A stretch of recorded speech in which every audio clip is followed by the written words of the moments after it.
사랑하는 여러분, 우리는 다 죄인입니다. 우리는 때로 넘어지고 자빠지죠. 근데 이런 생각을 합니다. 이런 내가 하나님 앞에 기도한다고 기도가 응답이 될까 하는 것입니다. 자, 이렇게 악하고 추하고 변덕스러운 내가 하나님 앞에서 기도할 자격이 있는가? 그 기도는 응답이 될까 하는 것입니다. 이 같은 질문은 잘못된 것이죠. 특히 기도가 무엇인지를 잘 모르는 사람의 넋두리에 불과한 것입니다. 악한 사탄의 세력들이 이렇게 우리를 공격하죠. 야, 내가 너를 아는데 너무 너는 이중적이야. 너는 겉과 속이 다르고 인격이 안 돼 있어. 너는 거짓말해. 너는 신앙생활 잘못하는 거야. 이렇게 마귀가 공격을 하는 것이죠. 시험에 빠지게 합니다. 그리고 기도를 막는 것이죠. 자, 이건 잘못된 것입니다. 왜 잘못됐을까? 기도에는 법칙이 있습니다. 법칙. 이 법칙을 잘 알아야 되겠죠. 성경적인 원리가 있습니다. 자, 기도응답의 제1 법칙이 뭘까? 그것은 바로 따라하세요. 은혜의 법칙. 자, 기도는 나의 자격이 아니라 하나님의 은혜에 전적으로 의존하는 행위고, 그분의 호의를 믿고 하나님의 보좌 앞에 우리가 담대히 나가는 거예요. 이 담대히 나간다라는 것은 뻔뻔스럽게 나가는 것입니다. 얼굴 두껍게 나오는 거예요. 이것이 제1의 원칙입니다. 저는 찬양 가운데 은혜로만 들어가네, 은혜로만 된다네, 우리의 노력이 아닌 어린 양의 보혈로, 이 찬양을 참 좋아합니다. 죄인된 나를 사랑하시고 용서하신 그 주님의 십자가, 그 주님 앞에 나가는 것이죠. 기도를 하다 보면 사람이 성장을 하기 시작하는 것입니다. 오늘도 여러분이 은혜의 자리에 참 잘 나왔습니다. 하나님이 여러분과 함께 하심을 믿으시기 바랍니다. 제2의 법칙은 약속의 법칙입니다. 약속의 법칙. 자, 은혜로 구하는 법칙이 제1의 법칙이라면, 제2의 법칙은 성장을 하기 때문에 하나님의 말씀을 알기 시작하고 그 말씀을 붙잡고 그 약속이 내 안에 이루어지도록 기도하는 것입니다. 자, 기도의 출발은 은혜의 법칙입니다. 나를 사랑하시고 용서해 준 그분 앞에 우리가 담대하게 죄의 누더기 옷을 걸치고라도 나오는 것이죠. 기도의 성장은 이제 약속의 법칙을 붙잡고 하나님 앞에 기도하는 것입니다. 그런데 신앙이 성장하다 보면 성경이 다르게 보이기 시작을 하죠. 어떻게 보일까요? 처음에는 성경이 나를 향한 러브 스토리, 하나님이 나를 얼마나 사랑하시고 나를 용서하시고 나를 위해서 어떤 일을 하시고, 이런 사랑의 얘기입니다. 러브 스토리예요. 그런데 신앙이 점점 커가면서 바뀌죠. 나를 향한 드림 스토리다. 나를 향한 하나님의 꿈이 있고 하나님의 뜻이 있다는 것을 발견하기 시작을 하는 것이죠. 하나님의 사랑과 하나님의 마음과 하나님의 계획을 알고 나면 하나님의 꿈이 내 꿈이 된다는 것을 발견합니다. 하나님의 약속이 내 약속이 되고 하나님의 뜻이 내 뜻이 되고 하나님께서 원하는 일을 내가 그 일을 해야 되겠다라고 바뀌는 거죠. 자, 사업하는 사람에게 있어서 성경은 사업의 지침서가 됩니다. 성경대로 사업을 해야지. 자, 교육하는 사람들에게 이 성경은 교육의 절대 지침서가 됩니다. 성경대로 가르쳐야지. 또 고통받는 사람, 환자나 환우들이 있습니다. 이런 사람들에게 성경은 위로의 지침서입니다. 치료의 지침서이기도 하죠. 의술을 가진 은사, 내가 어떻게 환자들을 대하고 어떻게 해야 되겠구나. 목회하는 목사에게는 목회의 지침서가 되죠. 자, 절대 진리인 하나님의 말씀을 절대화시키면서 내 삶에 적용해 가는 것입니다. 자, 제1의 법칙이 은혜의 법칙이라면 제2의 법칙은 바로 성장해서 약속의 법칙을 붙잡는 것입니다. 그런데 기도는 제3의 법칙이 있습니다. 기도응답. 오늘은 바로 기도응답의 제3의 법칙에 관한 이야기 하려고 합니다. 그건 뭘까요? 따라하자. 간절히 부르짖으라. 자, 간절히 부르짖으라 하는 거예요. 그런데 무조건 향방 없이 부르짖으라가 아니에요. 방향이 있어야 됩니다. 그러기 위해서는, 간절히 부르짖기 위해서는 세 가지가 필요합니다. 그 세 가지가 뭘까? 첫 번째입니다. 따라하세요. 진정으로 원하는 것을 찾아내라. 내가 진정으로 원하는 것이 무엇인지를 찾아내야 하는 것입니다. 벤스타인이라고 하는 이 유명한 기도자는 이런 말을 했습니다. 원하는 것을 얻기까지 가장 먼저 해야 될 행동은 내가 뭘 원하는지를 결정해야 한다 그랬습니다. 여러분, 하나님을 참 힘들게 하는 사람이 있습니다. 그 사람은 어떤 사람일까요? 하나님, 제가 뭘 필요한지 저는 잘 모르니까 하나님이 알아서 해주세요. 알아서. 이런 사람들 참 하나님 힘들게 하는 분들이에요. 뭘 알아서 하라는 거예요? 우리가 구해야지. 하나님을 힘들게 하는 분, 하나님을 아주 고통스럽게 만드는 사람이 누굴까? 알아서 해주세요. 알아서. 여러분, 이런 기도를 해서는 안 되는 거죠. 자, 응답받는 첫 번째 자세, 간절한 소원, 진정으로 내가 원하는 것, 그것이 무엇이냐 하는 겁니다. 구약성경에 한나는 자식이 없었죠. 그래서 하나님 앞에 간절히 구합니다. 자식을 소원합니다. 신약성경에 수로보니게 여인은 딸이 낫기를 원했습니다. 히스기야는 병 낫기를 원했죠. 소경 바디메오는 눈뜨기를 원했습니다. 누가복음 18장의 과부는 어떻게 됐을까? 자기의 원동안 원한을 좀 풀어주세요. 중요한 소원들을 하나님 앞에 가지고 나와서 부르짖었다라고 하는 것입니다. 기도의 대가요, 기도의 학자인 E.M. 바운즈는 말하기를, 소원은 기도에 열정을 준다. 강한 욕망이 강한 기도를 만들어낸다. 기도를 소홀히 하는 것은 갈망이 죽었다는 무시무시한 징후이다. 소원 없이 진정한 기도 응답은 있을 수 없다 그랬습니다. 거룩한 소원이 기적을 일으키는 원동력이다 하는 거예요. 여러분에게 질문하고 싶습니다. 여러분의 인생에서 가장 응답받길 원하는 그 첫 번째 기도 제목이 무엇입니까? 만약 하나님께서 내가 원하는 소원 딱 한 가지를 들어주겠다, 내가 원하는 가장 귀한 것 그 하나 뭐냐? 이렇게 질문한다면 그건 무엇입니까? 저는 신학대학원을 졸업을 하고 그리고는 새로운 교회, 어쩌면 신학대학원 졸업하고 첫 임지겠죠. 전임 전도사가 되어 첫 임지를 위해서 하나님 앞에 기도를 했습니다. 자, 제가 무지하기 때문에 분명히 제가 가야 될 곳, 제가 섬겨야 될 교회를 보여주세요. 하나님이 무지한 저에게 딱 그 교회로 가라고 하는 사인을 받으면 저는 가겠습니다. 3주를 기도했습니다. 3주. 근데 한 주가 끝나도 응답이 없고 2주, 3주 가까이 다 되는 20일이 지났어요. 20일이 딱 지나는 밤 10시 전화가 왔습니다. 마산 문창교회였습니다.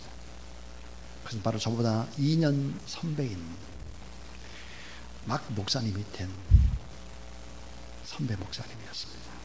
제가 그때 당시는 전도사이기 때문에 김 전도사, 혹시 사역지를 찾고 있지 않아? 마산 문창교회 자리가 있는데 한번 데려오지? 그런 전화였습니다. 자, 그래서 제가 얘기를 했습니다. 3주 동안 기도를 하는 내가 지금 20일 저녁을 기도하고 있었다. 근데 지금 딱 전화를 받았다. 이 소식을 이제 마산문창교회 담임 목사님 김기현 목사님이 이제 들으신 거죠. 그리고 저희가 전화를 줬습니다. 그리고 이렇게 말했습니다. 내려오지 그래. 그래서 알았습니다. 그리고 제가 마산으로 내려가기를 결정했습니다. 쉬운 결정이 결코 아니었습니다.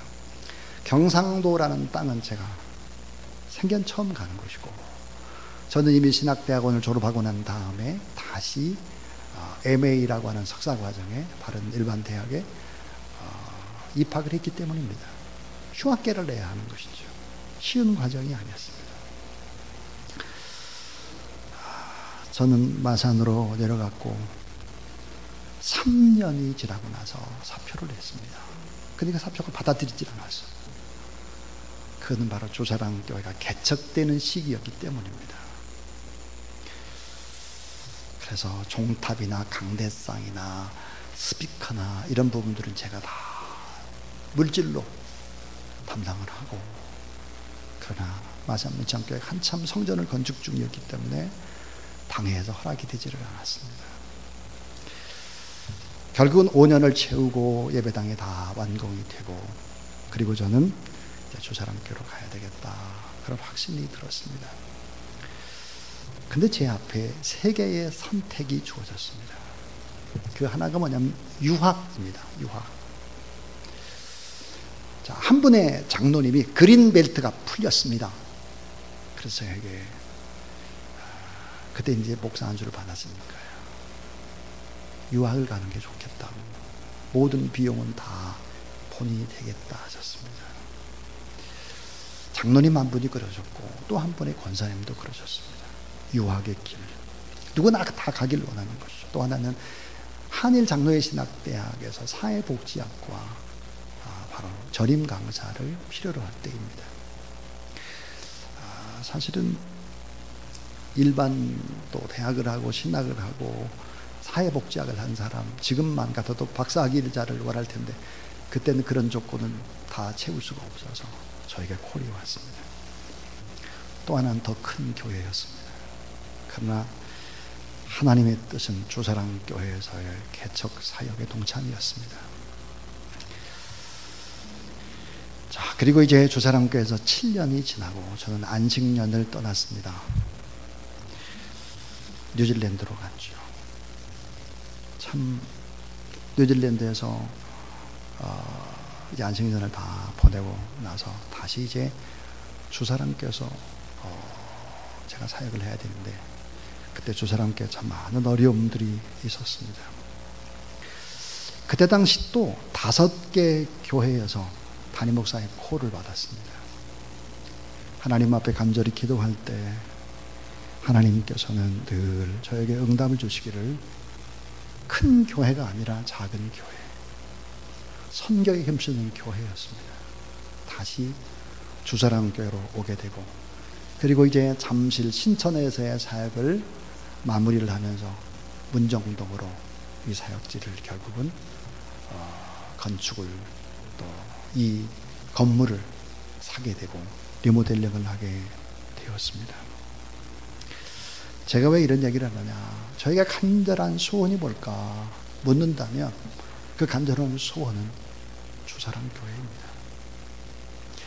주사랑교회 가운데 목회를 하면서 또 하나 깨달은 진리가 있습니다. 정말 교회가 목회자와 함께 건강하게 지내려면 지도자가 정말로 중요하구나. 지도자, 장로님들입니다. 장로님들. 그렇다고 지금까지 우리 교회 장로님들이 잘못했느냐, 그거 아닙니다. 그러니까 장로님들이 정말 든든히, 그 가정이 든든히 서가지 않으면 안 되겠다. 그래서 제가 소원에 1000번제를 드립니다. 1000번제를 몇 번 전에 했을까? 1번 끝내고, 2번 끝내고, 3번 끝내고, 지금 4번째 하고 있습니다. 1000번제를 3번 하고 4번째. 저의 기도 제목은 한결같이 장로님의 가정이 든든히 서가고, 장로님의 자녀들이 다 우리 교회에 출석하고, 또 장로님의 하시는 일들이 다 잘 되어서 이 교회를 이끌어 나가야 된다라고 하는 기도 제목입니다.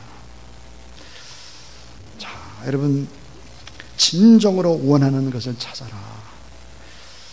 당신에게 목숨을 바칠 만큼 간절한 열망과 목표와 꿈이 뭔가, 그 하나를 꼽으라 이거예요. 그 하나를. 뭡니까? 여러분에게 있습니까? 그게? 그런 것이 없이 하나님 앞에 기도를 걸렁걸렁하고 예배 적당히 참석해서는 안 된다는 거죠. 응답받는 첫 번째 요소가 뭐였나? 진정으로 원하는 것을 찾으라입니다. 2번째입니다. 말하세요. 소리내어 간절히 부르짖으라. 오늘 말씀 보니까 너희가 내게 부르짖으며 내게 와서 기도하면 내가 너희들의 기도를 들을 것이요 너희가 온 마음으로 나를 구하면 나를 찾을 것이요 만나리라 그랬습니다. 에레미야 29장 12절부터 13절입니다. 자, 부르짖는 기도, 간절한 부르짖는 기도의 행위는 세 가지를 전제로 해야 합니다. 그 세 가지가 뭘까요? 하나는 마음에 가득한 것이 입술로 표현되는 것이 기도입니다. 여러분 따라하세요. 마음에 가득한 것이 입술로 표현되는 기도. 예. 온 마음의 표현이 부르짖음이 결국 입술로 튀어나오는 것이죠. 사무엘상 1장 10절부터 12절에 보면 한나가 마음이 괴로워서 여호와께 기도하고 통곡했다 그럽니다. 하나님, 저는 한 가지 소원이 있습니다. 자녀를 하나님이 내려주세요. 아들을 주세요. 부르짖어 기도했습니다.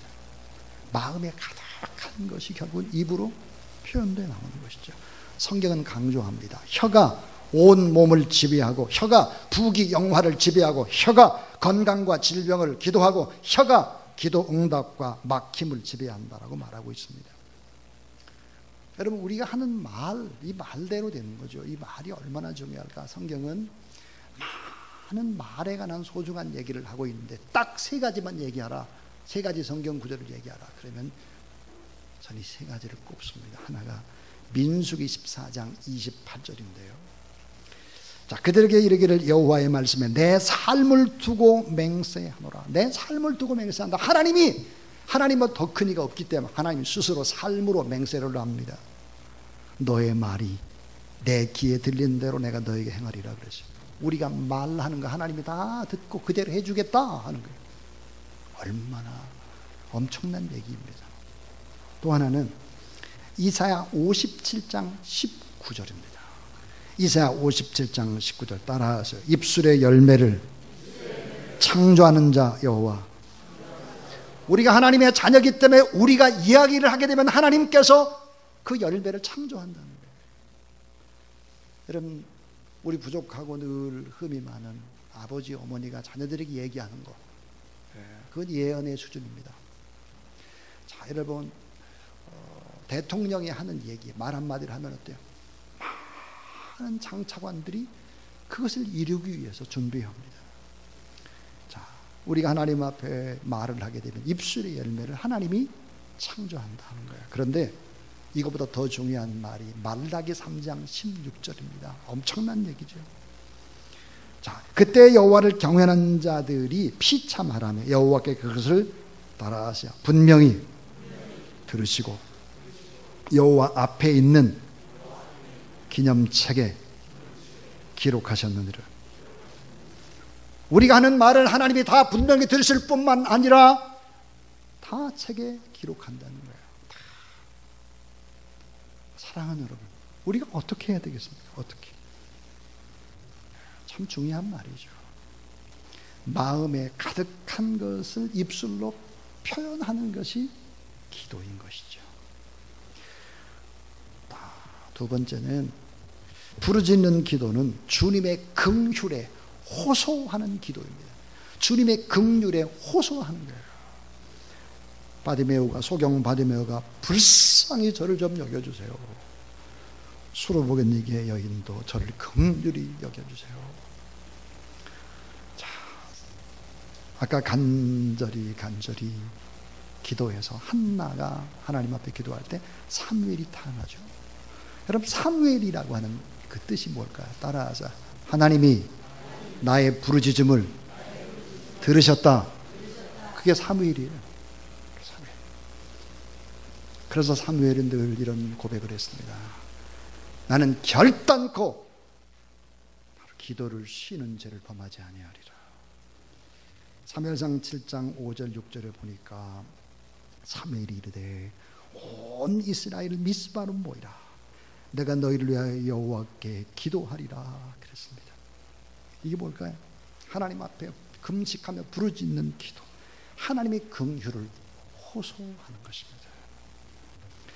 자, 그래서 여러분, 세 번째는 따라서 부르짖는 기도에는 능력이 임한다. 예. 윌리엄 부스에게 한 성도가 이렇게 질문을 했습니다. 당신이 기도 응답을 받는 비결이 뭡니까? 그럴 때 윌리엄 부스는 말하기를, 나는 기도할 때 나의 목숨을 걸고 기도합니다. 이렇게 대답을 했습니다. 자, 요엘서 2장 18절에 우리가 하나님 앞에 기도할 때 어떻게 될까? 그때에 여호와께서 자기의 땅을 극진히 사랑하시어 그의 백성을 불쌍히 여기실 것이라 그랬습니다. 자, 극진히 사랑하시어, 옛날 성경은 뭐라고 되어 있느냐? 중심이 뜨거워졌다 그래요. 중심이 뜨거우시며 그랬습니다. 켈빈은 이 구절을 이렇게 주석했습니다. 아들이 학대받는 것을 보고 속 타는 아버지의 마음, 아내가 욕당하는 것을 보고 우라통이 터지고 오장육부가 뒤집히는 남편의 마음이다 그랬습니다. 여러분, 우리가 하나님 앞에 간절히 기도할 때 하나님의 마음이 어떨까요? 그것은 바로 아들이 학대받는 것을 보고 속 타는 아버지의 마음이고, 아내가 욕당하는 것을 보고 우라통이 치밀고 오장육부가 뒤집힌다 그랬어요. 켈빈이 그렇게 해석했습니다. 맞습니다. 우리가 하나님 앞에 간절히 부르짖게 되면 하나님이 그런 마음으로 우리의 기도에 응답하시기 때문에 부르짖는 기도에는 능력이 임한다는 사실을 믿으시기 바랍니다. 자, 성경은 너무나 많은 곳에서 부르짖어 기도하라고 말씀하죠. 또 말씀 정도가 아니라 명령합니다. 명령 정도가 아니라 깊이 보면 그것은 예수님이 사정을 합니다. 사정, 간청을 해요. 야, 기도 좀 해. 기도 안 하면 어떻게 하려고 그래? 기도해야지. 지금 때가 어느 때인데 이래. 간청해. 우리가 어떻게 해야 될까 하는 거죠. 시카고에 가면 휘튼 대학이 있습니다. 박명곤 목사님 오늘 순천에 무슨 일이 있어서 못 나오셨지만, 이 박명곤 목사님이 휘튼 대학을 나오셨습니다. 그 휘튼 대학 안에는 빌리 그레엄 센터가 있죠. 이곳에는 3년마다 한 번씩 세계 선교 대회가 열립니다. 저기서 초청장이 또 계속 왔고, 어느 때는 저에게 강의 부탁을 했습니다. 그 강의 제목이 뭐냐면 영적 전쟁과 중보 기도입니다. 그 전화를 받고 그래서 강의를 하겠다 했는데, 나중에 자세히 봤더니 강의를 영어로 해야 되는 거예요. 영어로. 그분들이 착각을 한 것 같아요. 제가 이제 선교센터에 또 대표도 하고 또 학부에서 영어도 하고, 그러니까 영어를 잘하겠지라고 생각을 했나 봐요. 완전 착각이죠. 그래서 제가 전화를 했습니다. 저 영어로 강의 못합니다. 못 갑니다. 예전에는 영어로 설교도 하고 했는데 다 까먹었죠. 그래서 못합니다. 그래서 못 갔어요. 근데 여러분, 선교사님들이 모여서 막 기도를 하고 세계 선교 대회를 할 때 통성 기도합시다. 통성 기도가 영어로 뭔지 여러분 아시죠? 통성 기도. 그건 바로 통성 기도를 영어로 어떻게 하느냐? 코리안 프레어 그럽니다. 이게 만국 공용어가 됐어요. 코리안 프레어. 여러분, 소리내서 기도하는 것은 부끄러워해서는 안 된다는 거예요. 소리내서 부르짖어 기도하시고, 또 예를 들어서 처음에는 내 귀에 들릴랑 말라 그렇게 기도하다가 좀 익숙해지면 더 큰 소리내서 기도하고 부르짖어서 기도할 수 있어야 그 다음에 명상기도도 가능하고 침묵기도도 가능한 거예요. 그래서 여러분, 부르짖어 기도하는 여러분 되길 바랍니다. 자, 기도응답의 제3의 법칙에 관한 얘기, 간절히 부르짖어라 해서 두 가지 얘기 있습니다. 하나는 진정으로 원하는 것을 찾아야 된다. 또 하나, 소리내야 간절히 부르짖어라. 마지막 세 번째는 따라하세요. 낙심치 말고 간청 기도를 하라. 낙심치 말고 간청해야 합니다. 성경은 불의한 재판관을 찾아간 과부의 이야기, 누가복음 18장을 그 대표적인 예로 꼽고 있습니다. 낙심하지 말고 계속해서 끊임없이 하나님 앞에 기도하라. 그래서 누가복음 18장 8절에 보면 이렇게 얘기합니다. 내가 너에게 말하노니 비록 벗됨으로 인하여서는 일어나서 주지 아니라 할지라도 그 간청함을 인하여 일어나 그 요구대로 주리라 그랬습니다. 포기할 줄 모르는 태도를 강조하는 것이죠. 하나님 앞에 간절히 간청하며 기도하십시오. 우리가 26년의 시간 동안 우리 교회가 하는 기도가 바로 천사회복 기도입니다. 여러분 기도문을 써내십시오. 그리고 기도하는 일에 온 힘을 기울여 보십시오. 이 기도하는 기간에 놀라운 하나님의 함께 하심과 기적과 여러분의 문제 해결들이 일어나게 될 것을 믿습니다.